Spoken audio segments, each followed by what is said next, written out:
Fernando Pereira da Silva, uma das maiores autoridades em matéria de Guarani Futebol Clube, sabe tudo do Guarani. O Fernando conhece desde os anais da Fundação Bugrina até o momento atual. Uma pergunta direta, Fernandão, e resposta direta. Você é Garra? Sim, eu sou Garra, estou apoiando o Garra. Eu acho extremamente importante que todo o associado do Guarani que está descontente, que todo torcedor que está descontente, todo sócio torcedor que está descontente, nesse momento tão crítico para o futuro do Guarani, se una para discutir o clube. O clube não é de meia dúzia que se apoderou de um patrimônio físico. O clube é a soma de cada torcedor, de cada sócio. A estrutura física passa um trator e derruba. A força de uma torcida ninguém consegue derrubar, desde que ela esteja unida. E estão fazendo de tudo para que ela não esteja. Estão fazendo de tudo para acabar com a torcida do Guarani. Estão fazendo de tudo para acabar com o quadro social do Guarani. Para que meia dúzia tenha proveito da marca Guarani Futebol Clube. Isso é inadmissível. Então, como eu que estava descontente, estava na minha casa, não queria nem mais ouvir falar em problema de Guarani. Em determinado dia, eu parei e pensei, estou fazendo exatamente o que eles querem.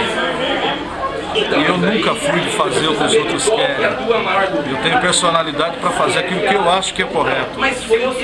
Então eu estou aqui dando meu apoio e vou fazer o possível para que esse grupo tenha sucesso nos seus objetivos. Eu espero que cada torcedor descontente em casa, que pare para pensar que ele também é responsável por aquilo que estão fazendo com o clube, exatamente por ele não estar ali presente, questionando isso.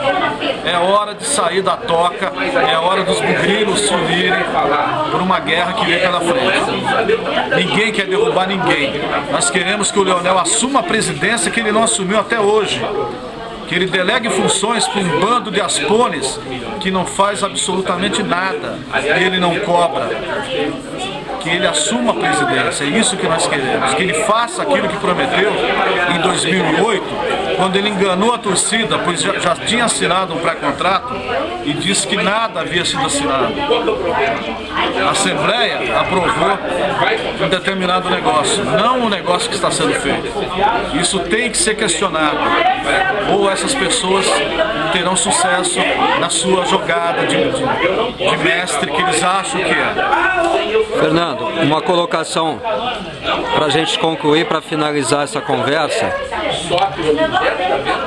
Na sua opinião, qual é a solução para que a gente consiga reverter o quadro atual? Não só financeiro, não só administrativo, mas o quadro geral do Guarani Futebol Clube. Olha, a única solução para o clube é ter os seus membros trabalhando em favor do clube. Então, não passa pela minha lógica, essa lógica que nós estamos vendo no Guarani, que o clube social está deteriorado. O que eu faço? Eu reduzo ao máximo o quadro social. Isso não existe. Se eu preciso de mais dinheiro, eu tenho que trabalhar mais, eu tenho que criar fontes de arrecadação. Se o clube não está arrecadando o suficiente para se manter, eu tenho que aumentar o número de sócios para arrecadar mais, jamais diminuir. Nós temos centenas, milhares de torcedores bugrinos que podiam hoje estar lá ajudando. Eu fui oferecer ajuda, eu fui enganado por um vice-presidente que me colocou trabalhando de graça para um enteado ganhar dinheiro do Guarani, sem que eu soubesse disso. Eu fui humilhado lá dentro por algumas pessoas dessa diretoria. E como eu sei da história, da mesma história de centenas de pessoas. Essas pessoas todas poderiam ajudar. E se todas ajudassem, esse quadro poderia ser revertido. Não é meia dúzia que vai conseguir salvar o Guarani. É o trabalho dos bugrinos que precisam se unir em torno disso. Fernando, você deve se lembrar dela tão bem quanto eu, uma entrevista de um dos fundadores do Guarani, o Pompeu De Vito, E num determinado momento da entrevista em vídeo, ele disse que ele teve muita dificuldade para aglutinar a quantidade de sócios necessárias para que o Guarani existisse e que ele enfrentou muita oposição. Desde a fundação. Falta ao Guarani hoje exatamente essa capacidade de aglutinar sócios que o Pompeu encontrou em 1911 e de lidar com a oposição? Com toda certeza.